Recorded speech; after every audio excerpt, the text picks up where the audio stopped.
एक बार हजरत ख्वाजा मोइनुद्दीन चिश्ती रहमतुल्लाह अलैहि इस्लाम का पैगाम फैलाने की नीयत से अपने कुछ मुरीदों के साथ अजमेर शरीफ के एक स्थान पर तशरीफ लाए। जिस मुकाम पर हजरत ख्वाजा मोइनुद्दीन चिश्ती रहमतुल्लाह अलैहि ने क़याम किया, वहां के करीब ही एक बड़ा तालाब था जिसे स्थानीय हिंदू लोग अनासागर कहते थे। उस दौर में इस तालाब की वसात और पवित्रता के कारण हिंदू समाज में इसका बहुत एहतराम किया जाता था। उनका यह अकीदा था कि जो शख्स दिन भर गुनाह करने के बाद इस तालाब में गौस्ल करता है, उसके तमाम गुनाह धुल जाते हैं। इसी वजह से वे इस तालाब को हमेशा दियों से सजाए रखते थे। कहा जाता है कि इस तालाब में हर रात दिए जलाने के लिए तकरीबन 3 मन तेल की जरूरत होती थी। तालाब की पवित्रता के कारण वहां सभी हिंदुओं को दाखिल होने की इजाजत नहीं थी। सिर्फ आला तबके के ब्राह्मण ही वहां गौस्ल कर सकते थे और तालाब के पानी को छू सकते थे। उनका यह मानना था कि अगर ब्राह्मणों के अलावा कोई और तालाब के पानी को छू ले तो पानी नापाक हो जाएगा। हजरत ख्वाजा मोइनुद्दीन चिश्ती रहमतुल्लाह अलैहि और उनके मुरीद लंबे सफर से थके हुए थे। कुछ देर आराम फरमाने के बाद जब नमाज का वक्त हुआ तो ख्वाजा मोइनुद्दीन चिश्ती रहमतुल्लाह अलैहि ने हजरत बख्तियार काकी रहमतुल्लाह अलैहि को अजान देने का हुक्म दिया। हुक्म पाकर हजरत बख्तियार काकी रहमतुल्लाह अलैहि ने अजान देना शुरू किया। उस वक्त हिंदुस्तान में तौहीद का पैगाम और अजान के अल्फाज किसी ने नहीं सुने थे। जब लोगों ने पहली बार अजान के अल्फाज सुने तो उनके दरमियान हलचल मच गई। लोग अपने घरों से बाहर आकर एक दूसरे से कहने लगे, ये फकीर लोग कहां से आ गए और ये क्या पढ़ रहे हैं। अजान खत्म होने के बाद हजरत ख्वाजा मोइनुद्दीन चिश्ती रहमतुल्लाह अलैहि और उनके साथियों ने अनासागर तालाब पर जाकर वुजू करना शुरू किया। जब हिंदू पुजारियों ने देखा कि एक अजनबी दरवेश उनके मखसूस तालाब का इस्तेमाल कर रहा है तो उनके दिल में गुस्से की आग भड़क उठी। एक पुजारी बोला, यह दरवेश कहां से आ गया? बिना हमारी इजाजत के इसने हमारे पाक तालाब को हाथ लगा दिया।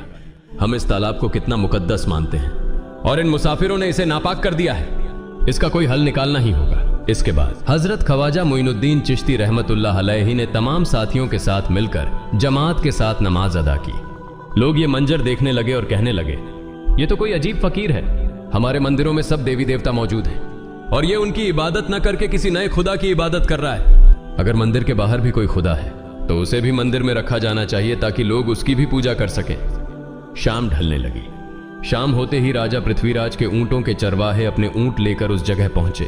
इत्तेफाक से हजरत ख्वाजा मोइनुद्दीन चिश्ती रहमतुल्लाह अलैहि उसी जगह पर तशरीफ फरमा थे जहां आमतौर पर राजा के ऊंट आराम किया करते थे। चरवाहों ने देखा कि एक दरवेश का काफिला उनके मुकाम पर आकर बैठा है। उन्होंने हजरत ख्वाजा मोइनुद्दीन चिश्ती रहमतुल्लाह अलैहि और उनके साथियों से कहा, अरे फकीर बाबा, आप कहां से तशरीफ लाए हैं और यहां आकर बैठ गए? क्या आपको मालूम नहीं कि यहां रोजाना राजा पृथ्वीराज के ऊंट आराम फरमाते हैं? राजा के ऊंट यहां आराम करते हैं। ये जानते हुए भी आपने यहां बैठने की जुर्रत कैसे की? हजरत ख्वाजा मोइनुद्दीन चिश्ती रहमतुल्लाह अलैहि ने उन चरवाहों को नरमी से जवाब दिया, बाबा, हम मुसाफिर हैं और अनजान हैं।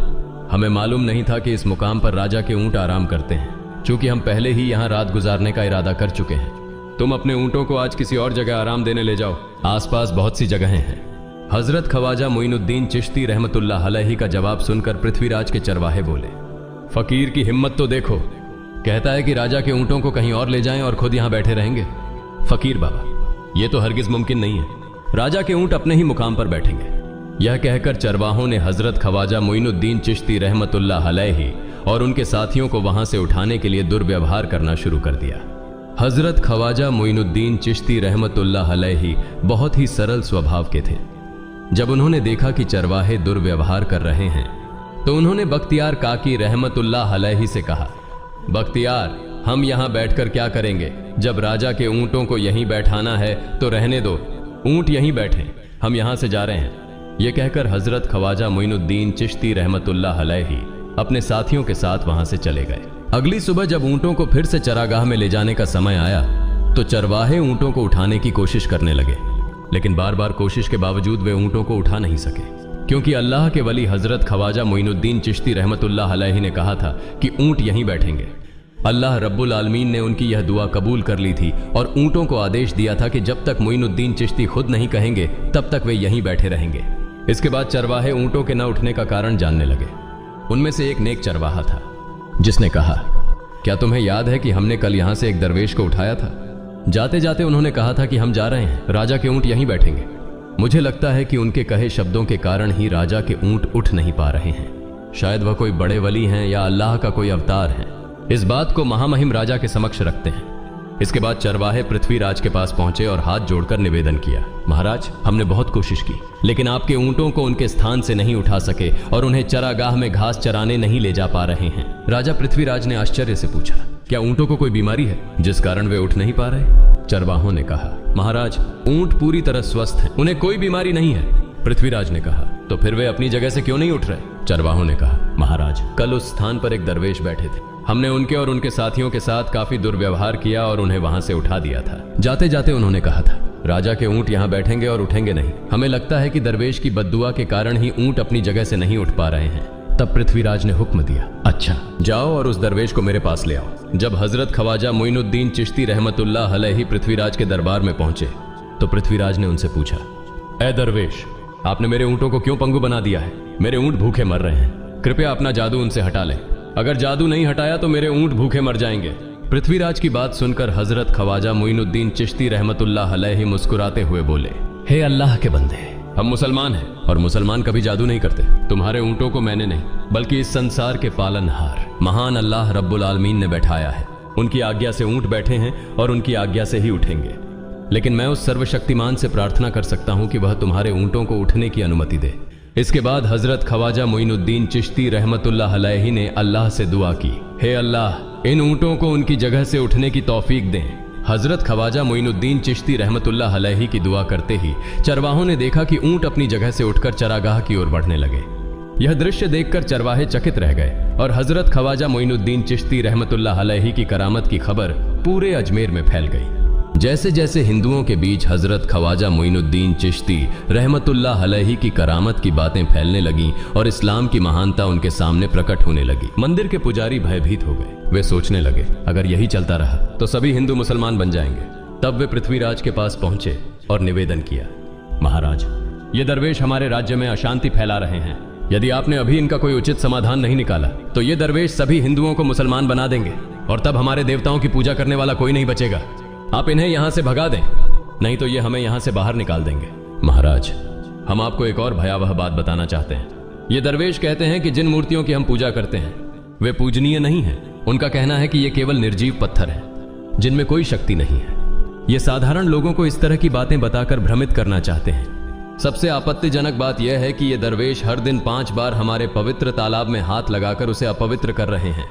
पुरोहितों की बात सुनकर पृथ्वीराज ने हजरत ख्वाजा मोइनुद्दीन चिश्ती रहमतुल्लाह अलैहि को बुलाया। जब हजरत ख्वाजा मोइनुद्दीन चिश्ती रहमतुल्लाह अलैहि उनके दरबार में पहुंचे तो पृथ्वीराज ने कहा, ए दरवेश, हम देख रहे हैं कि आप गोमाता का मांस खाते हैं और हमारे देवताओं का अपमान करते हैं। हमारे धर्म के बारे में तरह तरह की उल्टी सीधी बातें कर रहे हैं। हम यह सहन नहीं कर सकते। हम यह भी देख रहे हैं कि आप हमारे पवित्र तालाब को अपने अपवित्र हाथों से खराब कर रहे हैं। आप तुरंत हमारे देश से चले जाएं। हजरत ख्वाजा मोइनुद्दीन चिश्ती रहमतुल्लाह अलैहि ने कहा, बाबा, हम लोग तो केवल वुजू करते हैं, नहाते नहीं। अगर पूरी देह के स्पर्श से आपके तालाब का पानी खराब नहीं होता है तो केवल हमारे हाथ और चेहरे के पानी से तालाब अपवित्र कैसे हो सकता है? यह सुनकर पृथ्वीराज ने कहा, वे सभी लोग हमारे धर्म के हैं जबकि तुम लोग कहीं और से आ गए हो। तुम हमारे धर्म के नहीं हो, इसलिए तुम्हारे हाथ लगाने से हमारा तालाब अपवित्र हो जाता है। तब हजरत ख्वाजा मोइनुद्दीन चिश्ती रहमतुल्लाह अलैहि ने कहा, अच्छा बाबा, हम अब आपके तालाब के पानी को हाथ नहीं लगाएंगे, लेकिन हमें पानी की जरूरत है तो हम चाहते हैं कि केवल एक बर्तन में पानी ले लें। पृथ्वीराज ने कहा, ठीक है, तुम पानी ले सकते हो, लेकिन तुम्हारा बर्तन तालाब में लगे, तुम्हारे हाथ नहीं। अगर तुम्हारे हाथ स्पर्श करें तो हम इसके खिलाफ सख्त कार्रवाई करेंगे।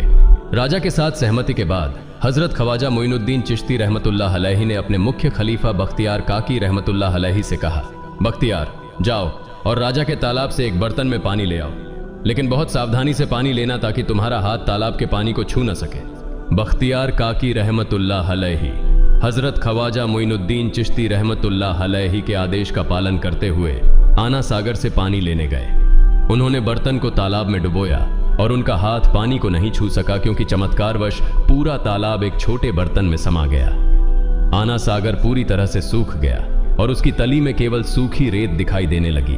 जब पुरोहितों ने देखा कि उनके पवित्र तालाब में एक भी बूंद पानी नहीं बची है और वह मरुस्थल की तरह सूख गया है तो वे घबराते हुए राजा पृथ्वीराज के पास गए और बोले, महाराज, यह तो भारी संकट हो गया है। पृथ्वीराज ने पूछा, क्या हुआ?